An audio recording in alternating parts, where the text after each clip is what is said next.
So we are running. This is John Reed, Diginomica Live from Constellation Connected Enterprise, and I have an absolute surprise for you. I've got Esteban Kolsky. How's it going? Good. Thanks for having me over. I'm looking forward to this. We haven't spoken in a while. You and I have had some classic enterprise discussions, debates, arguments. We've done video, we've done podcasting. You've had me on your show.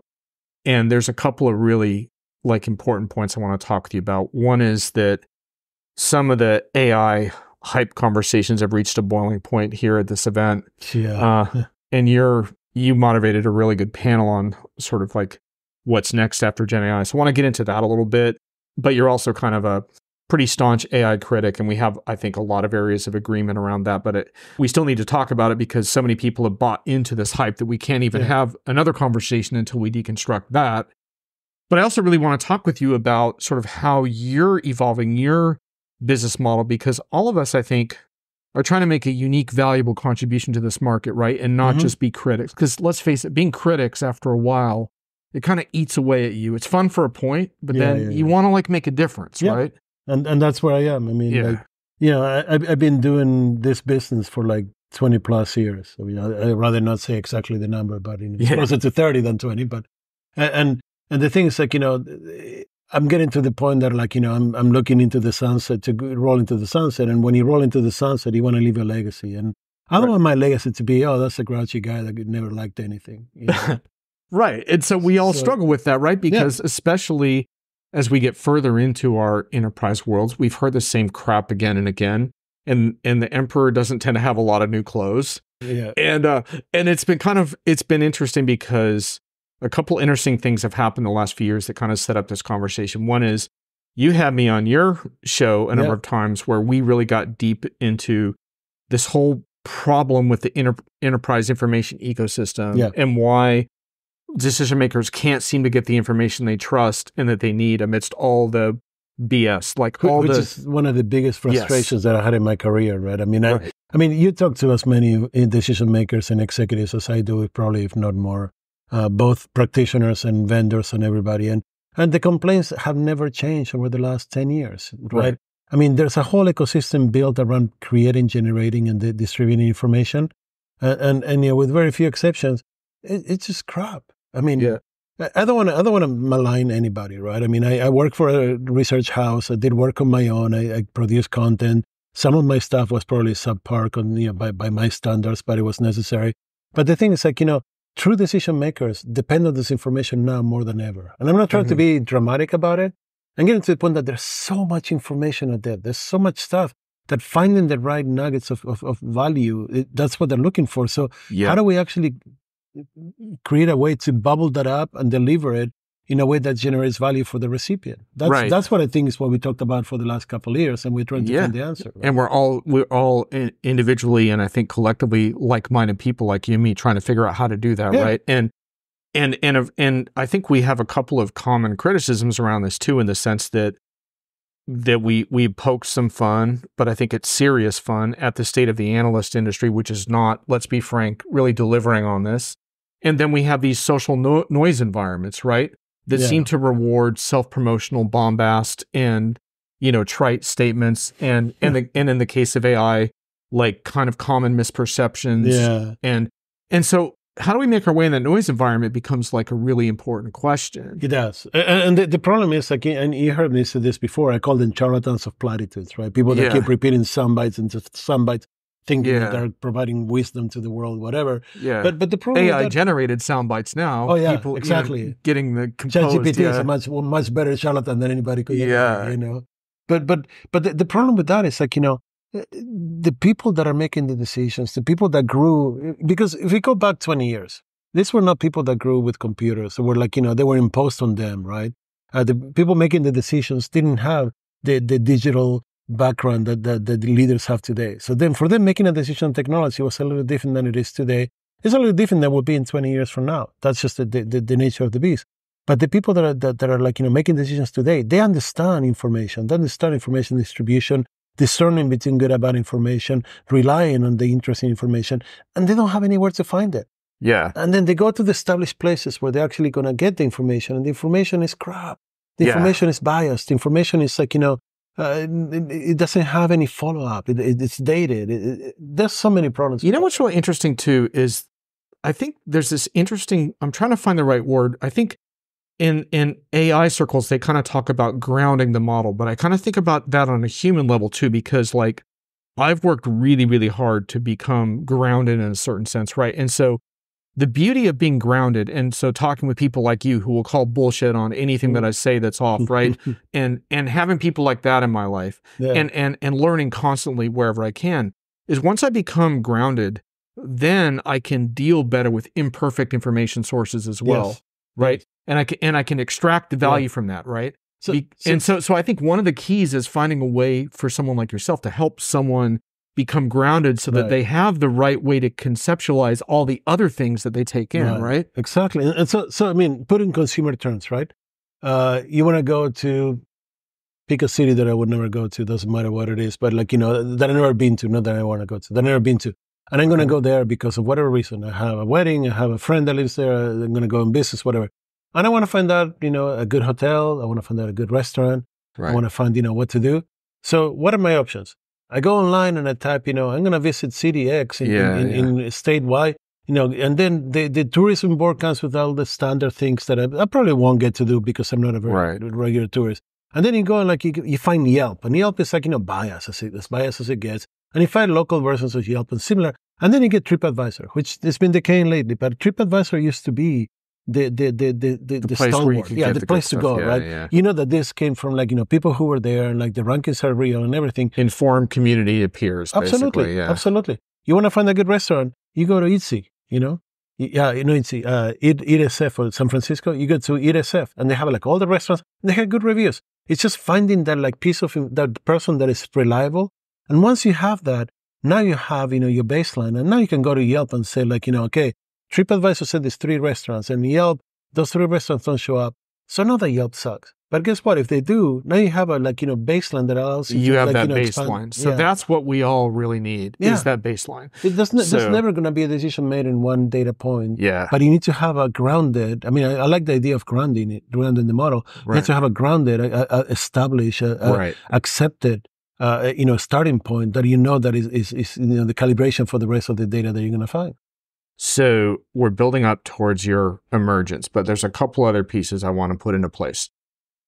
In the videos that you and I did on your show, I talked a little about this. Does the enterprise have a fake news problem? And I looked at this really carefully because I started to appreciate my enterprise work in contrast to what I view as the consumer part of the world, where I think individuals have a very high tolerance for bad information. Right. And the reason they do is they don't want something that conflicts with their core beliefs, right? Yeah, but there's also the fact that in the consumer world, the price and the effect, the long-term effect of a bad choice, you go to a bad restaurant, you pay too much money, oh well, you don't go again. You know, though I would argue that in some cases, for example, refusing to get a vaccine can be a fatal decision. But the point is that but it's an individual paradigm is what I mean. Yeah. But the thing I've learned about that is that, well, first of all, the karmic system is imperfect, but it does work sometimes in terms of people making such decisions. But the point is that can't be fixed. Like that world, people are always going to take their beliefs over better information for the most part, except for random exceptions. In the enterprise, though, if you operate on bad information too much, your project's going to fail. Your career's going to start capsizing. You're going to spend millions of dollars and decades in going the wrong path. Yeah. And Ray won't invite you to CCE anymore, which is like terrible. That's going to be a tragedy. Right? Yeah, an absolute tragedy, right? Yeah. So this is what fascinates me about the enterprise. It's not like we don't have BS and propaganda in our world. We do. But there's a limit because at some point, if you're going to be a long-term success in our line of work, you need better information, which is kind of, here's the thing. Well, it's kind of building up towards your next thing. So here's the thing. In the consumer world, ignorance is accepted.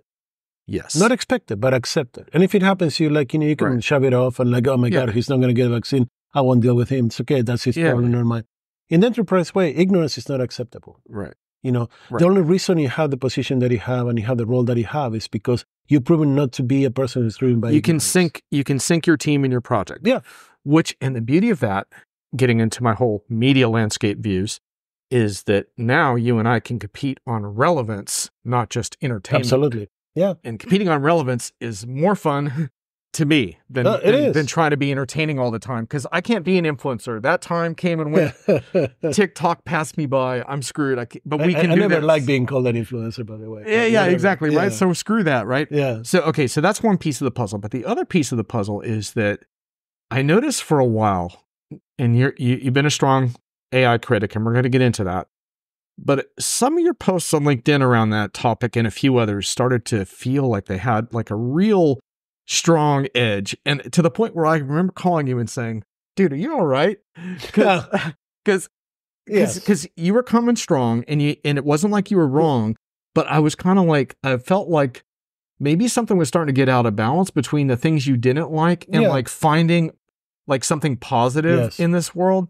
And so it was super interesting, because then you kind of went dark for a while. I stopped seeing you.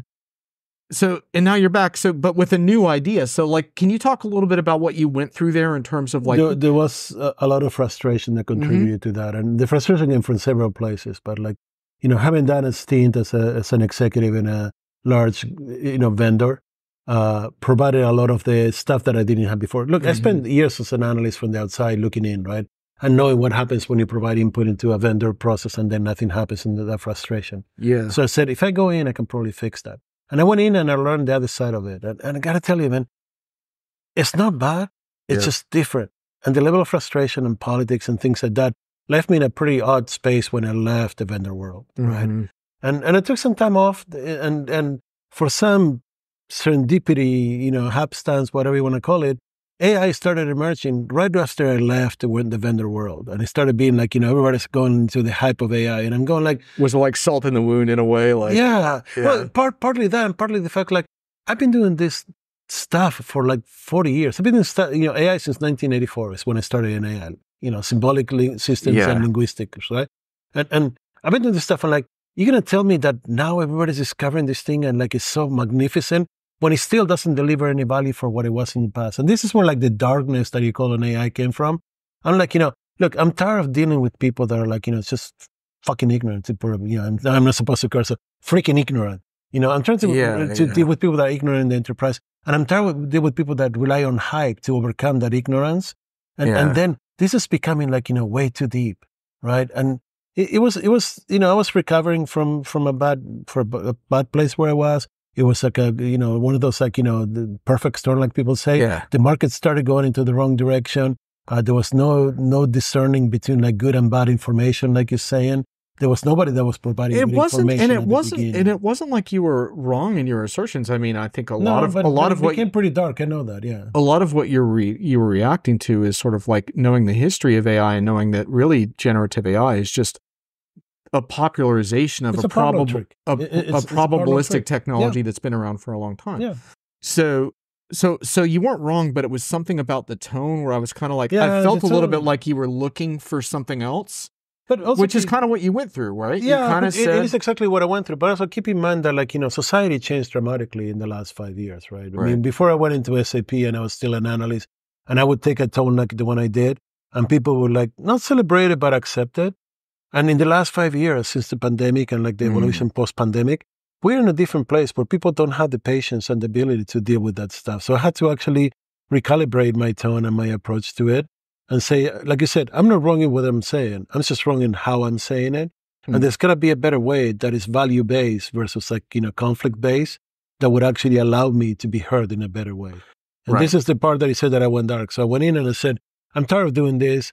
I'm not seeing any value from this. So I'm going to go find a problem that I can solve and find the solution to that problem instead of saying like, listen to me. I'm here standing on top of the rock and I know everything. It's like, okay, what are the problems that we're seeing that we can solve that would have true value for the enterprise, true value for my customers and the vendor? And I think the best thing about the enterprise and why I still have hope for folks like you and I in the enterprise is that we don't have to revolutionize the enterprise. We just have to find something we believe in that resonates with enough people for us to be successful, right? Yep. And so then you put out in the last week or so a major kind of LinkedIn post update. You yourself and Alan Berkson Yes. My And good friend Alan and I. Tell us about this emergence and what you're planning to do. So, Alan is a really good friend that we've been talking forever about this. And we've been talking about he's how... about as smart as guys you can run into, so... Well, there's better people, but not many. Sorry, Alan. No. But seriously, it's like, I love Alan to death, and he's been putting up with my complaints and everything forever. And he's the one when I said, he's the one who said, you're going into a dark place. You need to turn this into a solution, or else, get off the soapbox, because people are going to get tired. Nobody likes somebody constantly whining about the scene without doing anything, right? Right. And I said, okay. So then this coincided with some conversations I had with some friends that work for different vendors, and their challenges and the problems they were having. And then correlating all that with my career and saying, look, there's a problem here. Authentic stories don't come through. Right. I mean, this is a problem for vendors, it's a problem for prospects, it's a problem for customers, it's a problem for everybody. Forget the function, sales, customer success, marketing, everybody has the same problem. When the authentic stories don't come through, you end up with it's just fluff, and fluff doesn't do anything. There's no value in it. It's shocking because I obviously know a lot about this line of work because I've done hundreds of intake interviews around customer stories, but I've also worked with a lot of vendors around this, and it's shocking to me how many vendor-produced customer case studies don't include a single project challenge, a single obstacle, a single issue of change or change management, nothing. They also don't include things like timeline to deployment, results, and results quantifying. They put metrics, stuff, but the metrics are fluff metrics that are aligned with what the vendor's promising. Yeah, but it's got sometimes it does have that good problem statement, but it's basically they were toiling in legacy hell, and then they found the magic techno solution from us. And in 2 weeks, we went from nothing to completely deployed. And the ocean parted, and they walked through in their sandals, and everything was beautiful. And you and I sit in the background going wait, another company and that project, that took 6 years, and they're still not deployed. So anyway, so this is the thing.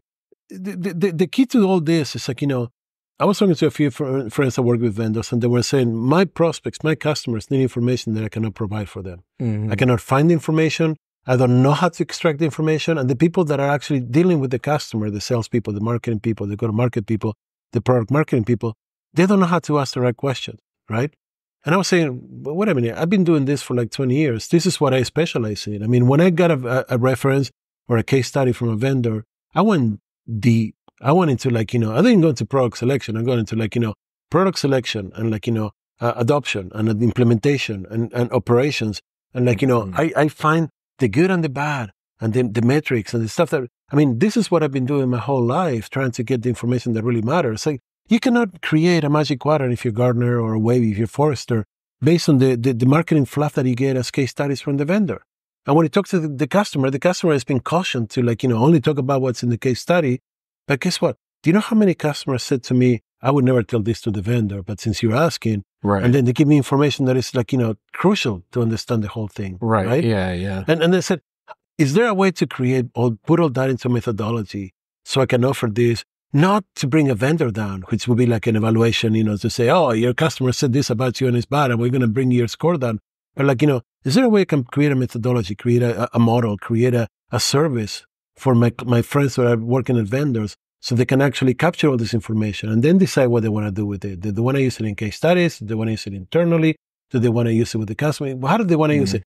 But you got to capture the right information and structure the information in a way that is in a database and is accessible, that is findable, and all this stuff. And we're not doing this because, we're asking stupid questions oh, why did you think we were great? And how short time did it take you to adopt us? And it's been great, right? Right? And then the answer to those questions are always going to be positive, but that doesn't depict really the value of the case study. So then I went back and I said, okay, let me go look, at all the case studies that I collected over the years. And that's where I started this whole process. Mm-hmm. Look at everything that exists, look at what has been done, then go find research and information on what people are looking for, then correlate what I collected in market research surveys over the years and come up with a model that says look, here's the deal. Your prospects, your customers, they want information that is authentic, that is current, and it relates to companies like them, right? If I work in retail and you give me a case study of someone in transportation, it doesn't do much for me. Right. Sure, I can say that, if you tell me that they chose you because you were the second coming of the Messiah, it doesn't do much for me. Right. If you tell me they grew 20% over like, expectations, but you don't tell me what the expectations were. You don't tell me why they got to these expectations. It doesn't do anything to me. So then, I went through all this stuff and I came up with a bunch of stats that actually proved the point that, like, case studies today, information collected today sucks, and customers want better. And there's a way to bridge that gap. I like the thinking there because I think vendors a lot of times internally lose track of how relatively sophisticated a lot of their prospects and customers are, and how autonomously they operate in this world. And they can really see through a lot of the sort of promo gloss, and they have such a hunger to understand what their peers are going through. Yeah. And I think it goes back to earlier in our conversation around these kind of peer review sites in our consumer lives. Yeah. We're so used to this unvarnished feedback, right?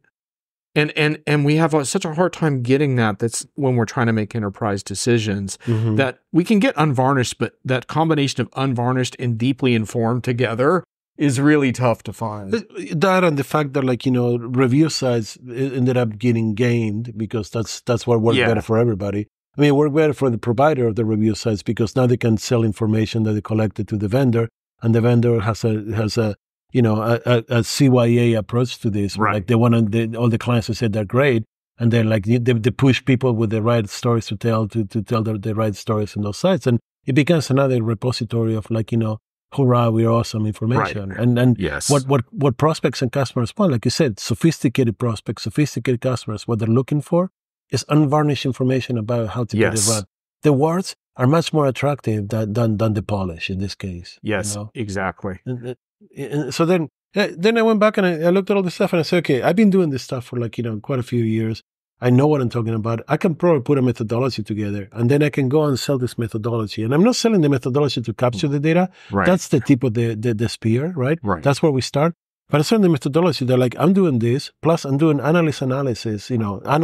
trained analysts from, like, traditional research house analysis on each case study, and collecting the information and aggregating the information. I'm indexing the information so you can find it, and creating quantitative and qualitative information that you can use.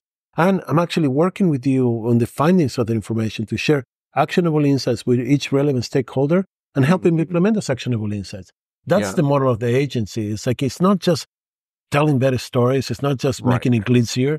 It's just finding the true story, and then working with my vendor partners and realizing what information do you want to release to whom. Here's the whole unvarnished truth about your product, as your customers said, right? This is what your customers told me. Right. And look, man, I'm there's parts that I cannot share because they asked me for confidence, and I'm going to remain that. But this is like, a good aggregate of your problems. How much you want to share of that? That's a decision that, like, we get to at the end. Yeah, exactly. True confession time. I have to go back quickly to my childhood. One moment of disillusion in my childhood was when Cat Stevens converted to Islam, because I followed, like, his music at a time when I was kind of spiritually searching in my life. Yeah. And I really did not need to read, like, one of my role models for spiritual search had found the one answer. And when you made your LinkedIn post, I wondered if you'd pulled an AI Cat Stevens on me. Because I thought maybe you had developed some AI-driven methodology to do this. So you scared the crap out of me. I was like, oh no. But you know what? It's funny you mentioned that, because a few of the people that I'm talking to, they said to me, oh, we're trying to do that with AI. Yeah. We're feeding AI all our case studies over the years and have them find, like, the relevant information that we can use. And I'm going like, oh my God, that is so stupid. I said, look, I have the data here. Let me get it, because it's actually really interesting. I went through 243 case studies that I have in my records, right, for the last 20 years of doing this. The average age of a case study is 4 years old. Right. Okay. 1 out of 8 of them, or like 12.5% if you want to do that, but I prefer 1 out of 8, is not dated. 21 out of 22, which means basically 0.5%, didn't have a date or any information that was relevant to when that decision was made. All the focus on all these case studies I read was on internal needs. It was like, hey, we're actually going to market with this message. Can we find people that will repeat the message for us? It was like, alignment with the narrative. So so part of where you're headed there is, if you plug that into an AI system, that'd be a disaster. Garbage in, garbage out. Yeah. Right? Yeah. I mean, you can tell me that, oh no, we create an LLM exclusive to the content of our case studies. That's great. But you're putting crap in there. What are you going to come out? It's like, this. You listen to these stats and you go, that's horrible. None of that is relevant to me, And especially as an end user looking for information to make, like you said, the right information to make the right decisions. How do I make a decision on a 4-year-old, case study that's never been updated and that it relies on marketing fluff to tell a story that doesn't align with what I need? I mean, the counter side to that, IDG did a study through the Foundry, which is one of their online brands, and basically said, 3 out of 4 customers want current stories from companies like me. 3 out of 5 executives say that these stories create a trusted relationship. And this is the one that killed me. 4 out of 5 executives say that they need these stories to help shorten decision-making, support budgeting demands, and act quickly.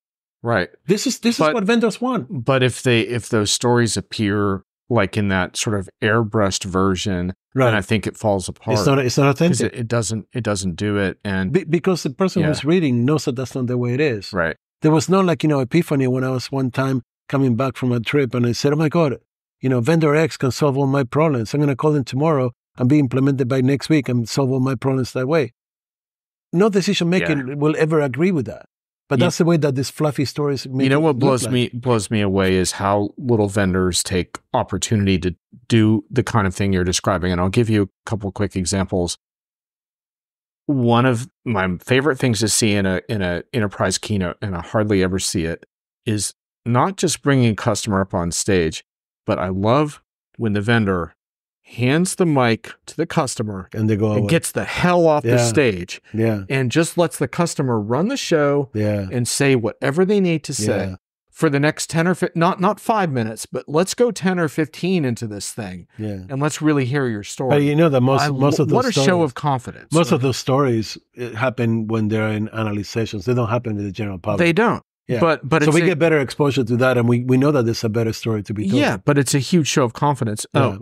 One thing that I saw once at a Domo show that I've never seen repeated was a customer panel on stage run by a customer. Yeah. So the customer was the moderator of the customer panel. The vendor was nowhere to be seen. Who does a really good job of that is SaaS. Love that. They actually have a customer conference run by the customers where SaaS simply provides the budget and gets out of the way, and they do whatever they want to do. There you go. And they do basically, they network all the people that have the product to tell the stories. And some of them are fluffed a little bit, because people want to tell a better story of who they are.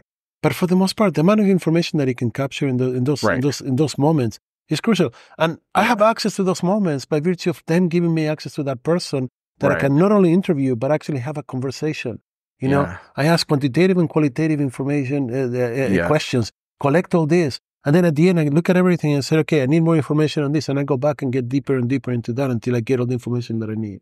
And I think that would be really powerful for vendors because, the other thing that I run into a lot at shows where someone like yourself in this role could really help is a lot of times they don't even know what their best stories are. So I'll interview a handful of customers and a lot of times I'll go back to the vendor and say, you know what, this wasn't such a great story and here's why.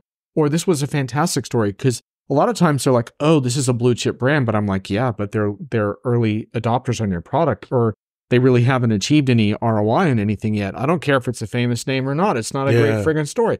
And then other times I'll have a talk with a customer that is not as well known. And I'll be like, do you realize what a great story this is? And like, well, they're not using our AI technology. I'm like, I don't care if they're not using any of the, they're doing amazing stuff. And this is the critical part because if it doesn't align with my marketing needs and marketing needs right now, then I won't use the story. And it's an extremely powerful story that is being wasted because it doesn't deliver what the keywords or the comments that I actually need from that. And that's the part that I want to resolve because, I want to at least capture that. Doesn't mean that the vendor's going to use it or let me use it. But guess what? Once you have it, you can massage it a little bit and use it. That's much more powerful than a story about how I was flying back from Nepal in my spiritual search and I found this article about how vendor X can solve this. And I said, oh my God, serendipity, they will help me. And I called them in the morning when I landed and they were there the next day and they did a demo that blew me away and I adopted the product and lo and behold, it's working better than ever. That's not a story that anybody will share. Exactly. So what you're let me see if I got this right then. So essentially if I'm a vendor and I bring you and Alan in, what you're going to do is you're going to talk to a number of my customers in depth, off the record, 15 or 20, say, collect the information. I'm going to capture the critical information. Through a proprietary methodology that you've developed. Yeah. And the end result of that is going to be a customer intelligence database of sorts with qualitative data that they can quantitative and qualitative. Right. That they can then evaluate. And then from there, consult with you and their internal people as well to figure out what different forms that can take. Public, private, whatever. Yeah. Peers. And we'll create the content from there. But you can't create content without data. Yeah. This is what AIs all over the world are realizing. The content matters, right? So, but once we have the content, then we'll figure out what's the best way to use it. But you got to capture the content, man. And you got to capture the right way, not just capture only what is going to help you do your job, but like the stuff that like you don't want to talk about, the words, you got to capture the word because that's what people are looking for. Well, I wish you two all the best on this. I'll look forward to tracking it. But I think one of the things I'm most excited about, regardless of exactly how this all pans out, is it's great to see you with an appetite for something new that you're excited about, because I think you're a really important voice in this industry, but I think you needed something like this so that you can balance like the things you're deconstructing with and so what are you doing about it, Esteban? Well, here's exactly what I'm doing about it. And I'm not demeaning AI. We can have that conversation some other time, but I'm actually I found a great friend who has an incredible talent at storytelling that goes beyond mine, right? And this is Alan. And Alan will bring a lot of value on that aspect. And by the way, folks, if you don't know Alan's work, do some search on corporate narratives and his name, and some cool stuff will come up. But Alan's one of the best in terms of how to take these individual stories and frame it in an overall company narrative. Anyway, so I'll bring my analyst experience. He's bring his corporate narrative experience, and we go to work with vendors where we create this database of information and help them create a better narrative, a better story, whatever you need, and then we'll keep it running forever. I mean, the idea is not to do it once and just forget about it. It's continuously, longitudinal, year after year after year.